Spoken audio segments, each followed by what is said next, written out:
Salut tout le monde.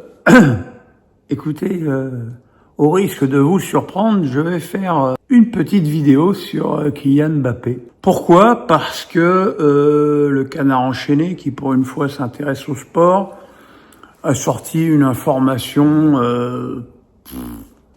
à mon goût sans importance, mais qui concerne encore une fois l'attaquant français.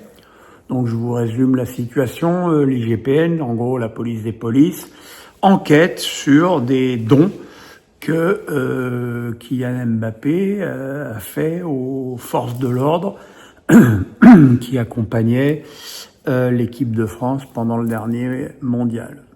Je pense qu'il y en a pour 180 000 euros, répartis en 4 ou 5 officiers. A priori, ces officiers n'ont pas le droit d'accepter cet argent, alors que la démarche de Kylian, qu'il a très bien expliqué dans son communiqué, c'est de récompenser des gens par une prime, comme finalement tous les membres du staff de l'équipe de France en ont eu une, et qu'il trouvait anormal, à titre personnel, que ces policiers ne soient pas récompensés de leur travail finalement très exclusif. En fait, ce qui est recherché par les JPN, c'est pas une tentative, mais une possibilité de corruption derrière. Évidemment, la presse s'est emparée de ça pour, encore une fois, utiliser le nom de Mbappé pour faire du clic.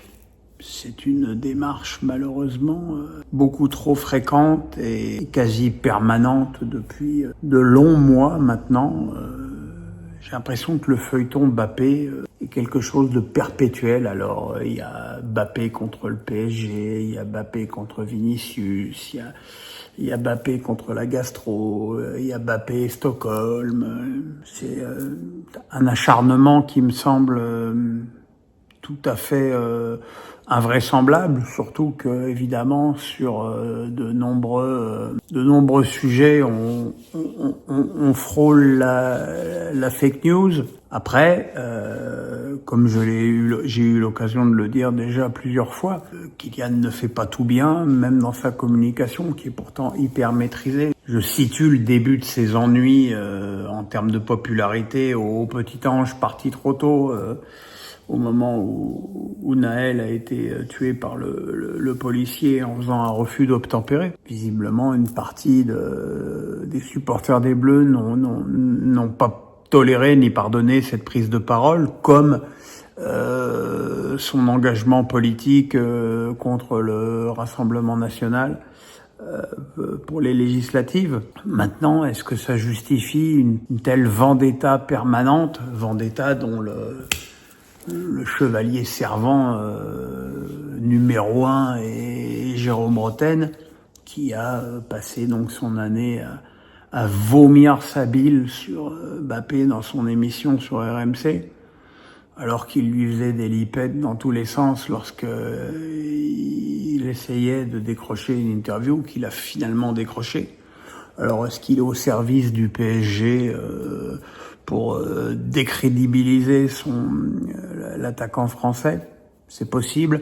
En tout cas, son commentaire sur DAZN, chaîne sur laquelle il a aussi gerbé toute la saison, mais pour en prendre un petit bifton, ça l'a pas gêné d'y aller. Mais son commentaire, où finalement il n'a parlé quasiment que de lui pendant le match PSG-Real, a démontré de façon éclatante que j'avais raison à son sujet. Ne même pas avoir l'intelligence de se dire que le garçon a fait une intoxication alimentaire sévère, telle qu'elle a été décrite par les médecins, avec hospitalisation et perte de 6 kilos. Et je veux dire, si on regarde ce match avec un minimum d'objectivité, on voit que Mbappé, qui de toute façon déjà visuellement avait l'air très émacié, n'avait aucun jus dans ce match. Alors déjà, quand il a du jus, il défend pas beaucoup, mais là, de toute façon, il avait aucun argument physique à faire valoir dans ce match, d'autant plus que la défense du Real s'était chargée de plomber le rendement de l'équipe dès les 10 premières minutes. Maintenant, si on revient un petit peu au sport, ce qui reste quand même le plus important, quelles sont les perspectives de Mbappé pour la prochaine saison? Il va falloir qu'il continue à cohabiter avec Vinicius. Vinicius, dont j'ai noté sur les derniers matchs de championnat, notamment le Classico à Barcelone, qu'il avait enfin décidé de jouer avec Mbappé, qui lui a délivré plusieurs passes décisives sur les derniers matchs, qui a été loin d'être le cas toute la saison. Maintenant, Xabi Alonso a énormément de travail. Alors, il y a 3 défenseurs qui sont arrivés au Real, Huysen, Alexander-Arnold et l'excellent Carreras qui avait fait tant de mal à Monaco en Ligue des Champions cette saison, dans un style parfois plus que limite, mais enfin il avait quand même fait beaucoup de dégâts aussi balle au pied. Voilà, maintenant je pense que ce club ne peut pas faire l'économie d'un milieu travailleur de haut niveau, parce que Tchouaméni et Camavinga déçoivent, et que voilà, il y a besoin d'avoir un joueur peut-être entre Tchouaméni et Camavinga qui ne peut pas être Valverde dans les conditions actuelles, qui permettent à Bellingham de retrouver un petit peu plus d'assurance et peut-être un positionnement plus près de Mbappé tactiquement. Voilà, maintenant Mbappé, ce qu'il faudra, c'est qu'il continue à marquer des buts, beaucoup. Ça, on sait qu'il le fera quoi qu'il arrive. Maintenant, il va falloir aussi qu'il marque des buts dans les matchs importants, ce qui n'a pas été son cas cette saison, mis à part le triplé au retour contre Manchester City, qui était loin d'être dans sa meilleure forme à ce moment-là. Tout ce que je souhaite, c'est que maintenant on reparle de Kylian comme d'un footballeur et pas comme d'une bête de foire et un outil putaclic de très haut niveau, certes, mais enfin bon, cette histoire assez incroyable où finalement, quelque part, on va salir sa générosité, parce que peut-être qu'effectivement, il ne savait pas que c'était interdit de faire des dons à des policiers. En tout cas, il en a pas fait de pub. C'est comme d'ailleurs beaucoup de choses qu'il fait avec sa fondation. Donc voilà, je sais que je suis estampillé avocat, serpillière, enfin c'est comme on veut de Mbappé et de sa famille. Beaucoup disent que je suis payé. J'adorerais être payé, j'adorerais. Alors c'est heureux parce que sur les réseaux, soit je suis payé par le PSG, soit je suis payé par Mbappé. Alors, si j'arrive à être payé par les deux en même temps, je suis quand même balèze.